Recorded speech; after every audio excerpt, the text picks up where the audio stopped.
Әл-Фараби атындағы Қазақ ұлттық университетінің 90 жылдығы аясында академик Төлеген Тәжібаевтың туғанына 114 жыл толуына арналған Қазақстан ғылымы және оқу-ағарту жүйесі даму жолдары мен болашағы атты халықаралық ғылыми-тәжірибелік конференциясы өтті. Шарада ғалымның еңбектері мен қызмет жолы сөз етілді. Осы орайда академиктің шәкірті Жолмұған Түрікпенұлы Төлеген Тәжібаев туралы өз естеліктерімен бөлісті. Бүгін бізде үлкен конференция болып жатыр. Қазақ ұлттық университетінің, енді ол кезде Қазақ мемлекеттік университеті ол Өткен атындағы. Ең алғашқы қазақ ректоры Төлеген Тәжібаев туралы сізден сіз ол кісінің студенті болдыңыз ғой? Иә, мен бір сұхбатыңызды көрген кезде, бірінші курста сізге жатақхана берілмеген кезде сіз өзіңіз барып үлкен уәде берген екенсіз. Сол уәдеңізді соңына дейін ақтарды деп ойлаймын енді. Ол қалай болды, соны айтып берсеңіз бізге?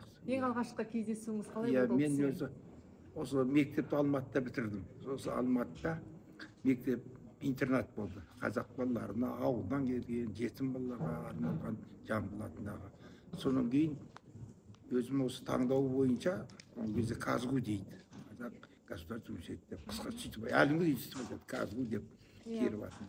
Соны физика-математика факультетін таңдадым.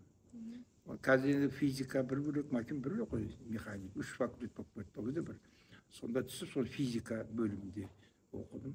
Сонда маған жатақхана бермеді. Мен Алматы облысынан едім. Алматы облысының балаларының жатақхана бермейміз, алыстан келген облыстардың жатақхана тапшы ғой ол.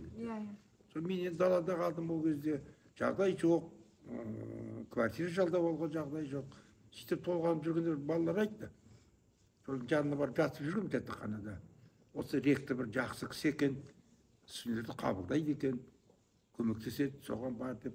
Соны біраз жүріп, қысылғаннан кейін бардым. Бірден қабылдады, қарсап, сөйлесіп, жағдайды айттым. Соны айтты, физматқа түсіпсің, жақсы оқыдың ба деді. Иә, жақсы оқып едім дедім. Бұл ауыр факультет қой біздегі ең деп.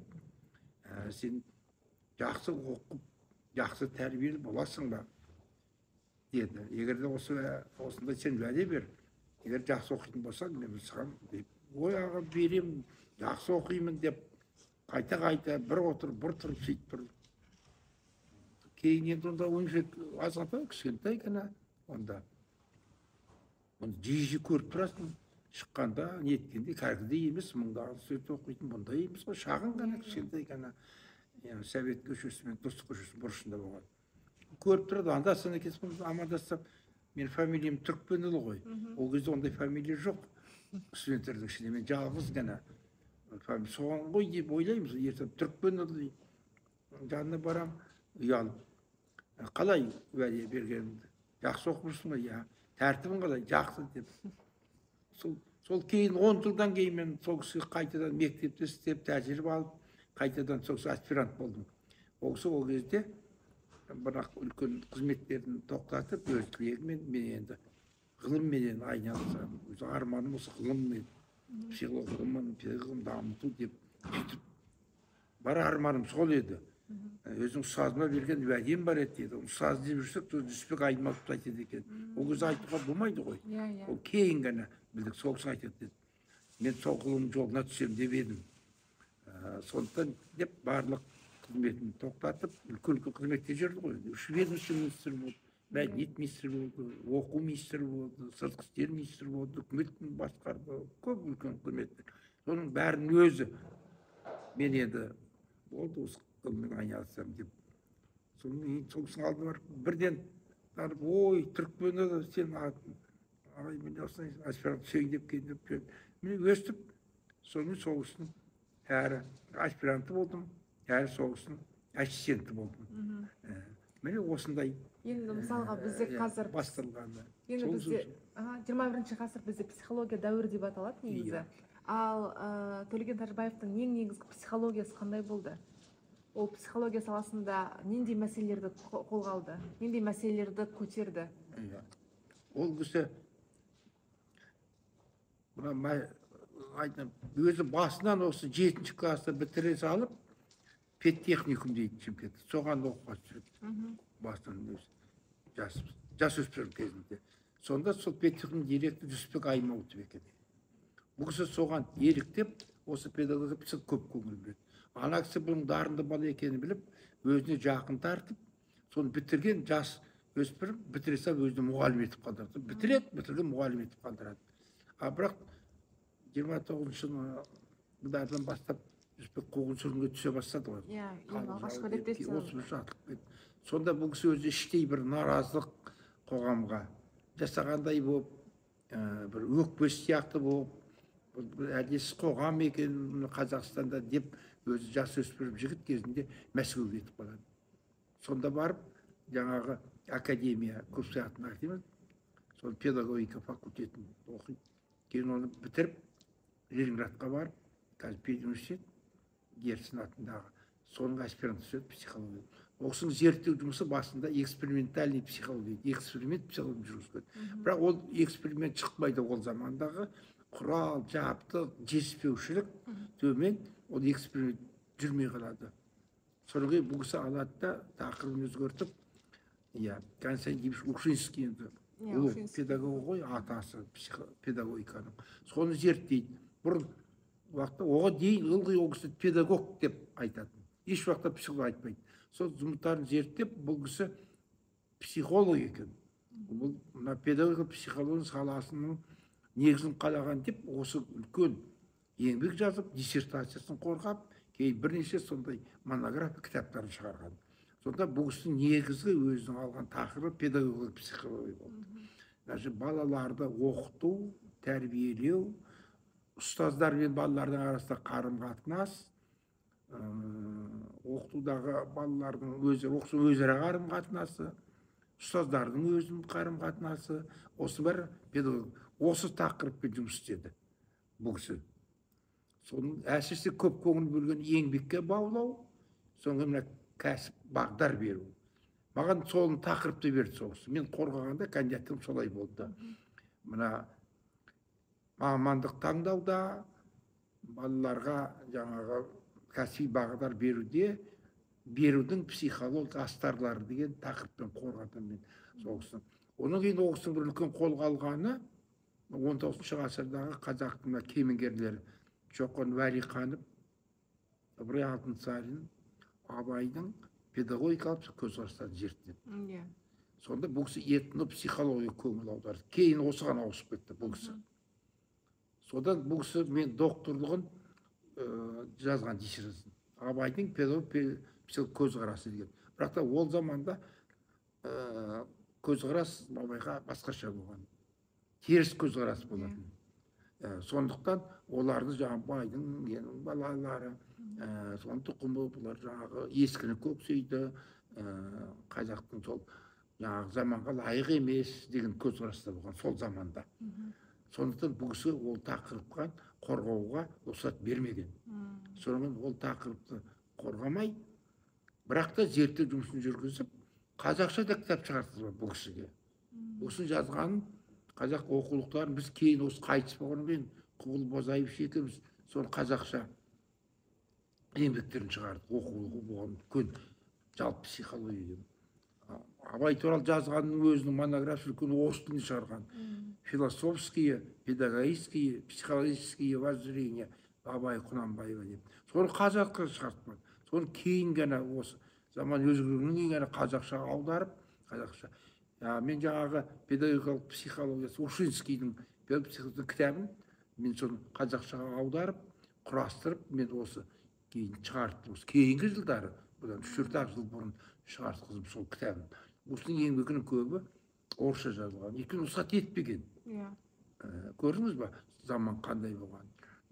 Ол кезде этнопсихология, әрбір халықтың өзінің психологиясы бар деген нәрсе болады. Әр халықтың өзінің ерекшелігі болады ғой. Бірақ ол кезде рұқсат берілген жоқ қой нәрсені зерттеуге. Ол кезде оны бізде ондайды жұмыстар жүргізуге рұқсат еткен жоқ. Онда саясат, советизация, русификация деген саясат болған. Яғни бүкіл Совет одағындағы тұратын халықтың бәрін бір тілде сөйлету, орыс тілінде, және бір халық болу. Совет деген жаңа халық болу керек. Бізден 150-дей халық тұрды Совет одағында. 200 миллионға жақын халықтар болды. соның барлығы бір тілде, сондай саясат болды. Сондықтан ол үлкен ол кезде біздің ұлы адамдар ұлтшыл деп қуғын-сүргінге ұшырап, Бекмаханов деген тарихшы болған, әдебиеттану саласында Қасым Жұмалиев деген, Ысмайылов деген кісілер болған, Қаныш Сәтбаев, Мұхтар Әуезов, осы зиялылардың бәрі қуғын-сүргінге түскен. Жұмыстан шығарып, партиядан шығарып, елден қуып, Мұхтар Әуезовтердің өздері Мәскеуден кетіп қалған, сол сияқты адамдарды біраз адам түрмеге салған. Сондай бір қиын заманда бұл кісі өмір сүрген.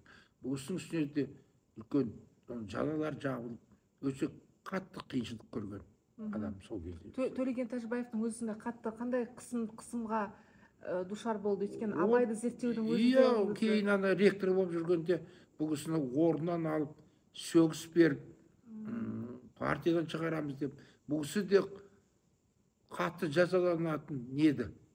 Бірақ та бұл кісінің Мәскеуде бұл кісіні жақтайтын кісілер болды. Өйткені бұл сыртқы істер министрі жүргенде Мәскеумен байланысты, барлығы Мәскеу басқарады. Сонда Молотов деген үлкен кісі болған, политбюро мүшесі, Сталиннен кейінгі екінші тұлға болған. Сыртқы істер министрі болған ол кісі. Бұл кісі соның жанында қызмет істеген. Біріккен ұлттар ұйымына барған кезде делегацияны Молотов бұл кісіні өзінің орынбасары қылып алып жүрген. Біз ол кезде ұлттар біріккен ұлттар ұйымының мүшесі емеспіз ғой, Қазақстан. Соның өзіне қарамай, бұл кісіні сондай, жаңағы Нью-Йоркта болады, ассамблея, соған апарып. Сонда бұл кісі, мен сізге айтайын, Африка, Латын Америкасы елдерінде қалып қалған елдер, қараңғы елдер деген елдердің қатарында болған ғой. Сонда комитет болған. Бұл сол комитетті басқарған. Онда үлкен. Жыл сайын барғанда бұл кісі сөйлейтін. Соны білген мына Мәскеудегі Молотов сияқты адамдар бұл кісіні қорғап, қоршап аман алып барған. Әйтпесе бұл кезде абақтыға түсіп кету мүмкін еді. Бекмаханов сияқты адамдар, Исмаилов, жаңағы Қасым Жұмалиев сияқты, Сүлейменов тарсы, бірнеше адам 25 жылға сотталып кетті. 25 жылға. Отына қиын заманда өмір сүрген. Болған, өте қатты қуғын-сүргінде болған кісі. Сол кезде 20 жыл осыны ректорлықтан босатты, сөгіс берді, былайша айтқанда. Сол кезде өзі мына ондай қуғын-сүрген адамды шетке жіберетін еді ғой. Сол бұл кісіні жаңағы Индияға жіберген. Телефон жұмысқа. Сол кезде жаңағы біздің посольство бар, Союз, Қазақстан емес қой, Союз бір Мәскеудің. Сол кісі бұл бірінші орынбасары болған істеген. 4 жыл. 61 жылға дейін шетелде істеген. Ол да бір саясат, бір қуғын-сүргін бір түрі ол да. Қазір де солай ғой. Өзі жақпаған кісі болса, шетке жібереді. Сыртқы министр бір кішкентай бір мемлекетке жібереді да, жоқ мұнда болмасын. Ол саясат қазір де бар. Сондай көрдік, көп қиыншылық көрдік. Төлеген Тәжібаевтың өзі негізі ата-анасы ашаршылықтан қайтқан, өзі де ашаршылықты көрген кісі ғой енді. Иә, бұл кісі кейін біз ол кезде мына ұру сұрасу қай жер екенін сондай заман болған біз. Біз даже мектепте жүргенде қай бала қайдан екенін білмейтінбіз. Өйткені ондай бір-біріне сұрақ қойылмайтын ол кезде. Сондай саясат солай болған. Біз білмейтінбіз. Кейін мен қайтыс болып зерттегенде бұл кісі сыр бойындағы жаңағы арыс Шардараның кісі екен. Сонда Қоңырат деген ері сондай екен. Соны зерттегенінде бұл кісінің әкесі шешесі болған, 4 бауыр болған. Сол барлығы арыстың жанында тұрған ауылда. Солда жаңағы қатты бір ашаршылық болады. 17 жыл сыр бойында астық шықпай қалады. Бір өз соңа жұт болады жат. Сонда халық қатты ашаршылық болып, осы әкесі, шешесі, 4 бауыры да аштан қайтыс болып кеткен. Бұл кісі аман қалған еді, кәкемді ол кісі. Бір қыз бар екен, білмейді өзінің, бұл кішкентай күнде күйеуге шығып кеткен екен, қара қыз деген. Сол кісі кейін бұл кісі үлкен кісі қызмет істегенде, сол телевизор, радиодан естіп, бірін-бірі сол кейін табады. Соның қазір қатынасып отыр, Бақытжан деген соның жаңағы қыздың немересі. Жиен шығарып қазір бар, осыны Каспийде үлкен ғалым, информатиканың профессор, қазір қатысып отыр, Бақытжан деген, Иқанбаев деген. Сонда бұл кісі жалғыз қалған ғой. Сонан елдің бәрі ашаршылықта арысқа келген. Сонда помойняшық анау мынау бірдеме қалған құтқан деп қайып сөйтіп қазақтар келіп арыс станция ғой енді. Сонда бұл кісі жолдың жағасына кішкентай 7 жасар бала құлап қалады. Бір Кабанов деген орыс темір жолшы жұмысқа жанынан өтіп барады, баланы көріп, соны құшақтап тірі екен. Соны үйіне апарып, өздеріне балаға алып бағады. Олардың өздері де үлкен семья, 4 баласы, 2 қызы бар екен, әйелімен. Бұл баланы да өзіне балаға өсіріп, кейінгісі өсіп, өз есін жинап, жақсы болғаннан кейін, сонда детдом болады. Арыс қаласында, сол детдомға береді. Детдомда тұрады, үйге келіп кетіп жүреді. Сонда ана кісінің қолында өскен. Солармен араластық, сол кісінің өзіне әке шешесі ретінде ұстады. Бұл кісі қайтыс болғанда пенсиясын сол кісілердің беріп тұрды. Жаңа ана кісілер асырап алған бала ретінде. Соң ба детдомнан барып жаңағы айтты ғой, Жүсіпбек Аймауытов директор болып тұрған педтехник дейді өзі, қазір пед қойышы. Соған оқып, содан бері ары қарай кеткен. Кішкентай күнде тұрмысты өте заман қатты ғой, жалғыз ол кісі емес, сол заман қатты, қазақ халқының көп үлкен ауыртпашылықтар көргені көп қой. Соның бірі, осы сондай қиыншылық. Бірақ та мойымаған ешқандай. Бір кісі өкпе, ренжі, оптимист болған ғой. Соның барлығын көтеріп, мен өзім жанында жүріп, талай әңгімесін естіп, міне басыма бір қиыншылық анау түсіп қалса, маған да сондай жағдайлар болды, қиыншылық түсіп қалған басыма. Сол кезде мен семьялы едім. Сол әйелім ауру болып қалды. 3 баламен қалдым. Шешем кәрі жиектер ауру. Сол кісі маған көмектесіп, маған министрге апарып, Біләлов деген кісіге. Менің аспирантым жағдайы жоқ, тұрмысы қиын. Соны үй әпер деп, сол кісі маған арқылы үй әперткізді. Сол қаланың ортасынан 3 бөлмелі жаңа үйден. Соны мен жетектеп апарып, ылғи сөйтіп қамқор жасап жүретін өзі. Өйткені сонда маған айтты, сол кезде маған айтқан, үйіне апарып, Әжі деген апайым, ол кісі ғалым. Ол кісі Ленинградта бітірген, Әжі деген апайымыз. Сол кісі екеуі отырып, маған көңіл айтып, тұрмысым, әйелім қайтыс болғанда. Сонда өзінің әңгімесі сонда айтты маған, басынан кешкен, менде осындай жағдай болған. Сонда мен қарасам, ол кісінің көргеніне мен түктемес екен. Мен жеңілденіп жақсы болып қалдым. Ол кісі айтты, сен қайғырып түсіп кетпе, сен ана балаларды асырауың керек, сен ғылым жолынан тастама, бүйтіп мойыма, ол әркім қиыншылық бола береді деп мені жаңағыдай сөйтіп мені жігерлендіріп, мен содан кейін өзім жақсы болып, дұрыс болып кеттім. Сондай қиыншылықтан құтылып кеттім. Соғыстың ол жағыма кафенің кімнің бәріне көмектесіп жүретін бұл сөз. Сөзімен де, ісімен де өзі сондай рақымды, өте мейірманды, аса бір сондай адам болды, ерекше тұлға. Енді соңғы сұрақ, жастар Төлеген Тәжібаевты не үшін оқу керек? Қандай не бересіз? Не үшін жастар Төлеген Тәжібаевты қандай еңбектерімен танысу керек? Көп қой. Енді бір айтатыным, осы бірінші отаншылдықты айтатын. Мемлекетшіл отан. Ол кісі айтатын. Ол физиолог Павлов деген мектепте оқыдыңдар ғой? Нобель сыйлығы. Сол кісі айтады екен, что я делаю, постоянно думаю, как больше пользы принести своим отечеству. Бұл кісі патриот адам болған. Отына мемлекетшіл болыңдар, қоғамшыл болыңдар, көпшіл болыңдар деп. Екінші қайратты, жігерлі болыңдар, мына қиыншылық түскенде мойымаңдар, оптимист болыңдар. Содан кейін мына ұлт жанды болу, қазақтың, мына ана тілін білу керек бірінші. Мына мектепте ең ал бастауыш классқа дейін бір шет тілін оқу болмайды. Алдымен тілін де оқу керек. Сол өз тіліңде ғана барып өтсің, әйтпесе мына адам ана тіл, мына тілге көшкен кезде, кішкентай күнде, бала психически ауырға ұшырауы мүмкін, ауытқуы мүмкін. Ол болмайды дейді. Осындай мәселелерді айтатын. Жастар осындайға үлгі етіп, біз айтамыз, жазамыз, Алмасбекте көп жазып, айтып, осы газет, журналдар сөйтіп жардап жүр. Бұл кісінің қазір айтатынымыз, бұл кісінің қазіргі жағдайда, осы жаңа Қазақстан, тікелей осы кісінің айтып кеткендері, бұл кісінің істеген істері үлгі мемлекетшіл болу, халқыңды сүю, халқыңа қызмет істеу, адал болу. деген сияқты адамгершілік, мейірманды болу, көпшіл болу. Міне осыған қарай адамның мына санасын ылғи жаңартып тұру керек. Жаңа айтады ғой бізде жаңғыру деген мәселені ол кісі айтады. Ылғи адам баласы дүние өзгеріп тұрады. Соған байланысты адам да санасы соған қарай өзгеріп өсіп тұру керек дейді. бір қалыпта тұрып қалмау керек дейді ғой. Орында қалып қалмау керек. Болмайды. Дұрыс айтасыз. Мына адамның әдет ғұрып, дәстүр барлығы бұның өзі өзгеріп тұрады. Әрбір заманға байланысты. Сондықтан біз деп құр жай бұрынғы ой анау жылай беруге болмайды. Сол өзіміздің дәстүріміз, әдет ғұрпымыз жаңа заманға лайықталу керек. Өзіміздің айтты мысалы қазір технократия дейді, техника мынау. Енді осыны үйрену керек қой жастар. Құр мал бағып, ауылда өсуге болмайды мал бағып. Қазір болмайды ғой өйтіп. 2-3 үй отырып малдың соңында. Кім қазір қыстауда 2-3 үй тұрады, жайлауда 10 үй болып тұрады. Жастар тұра ма?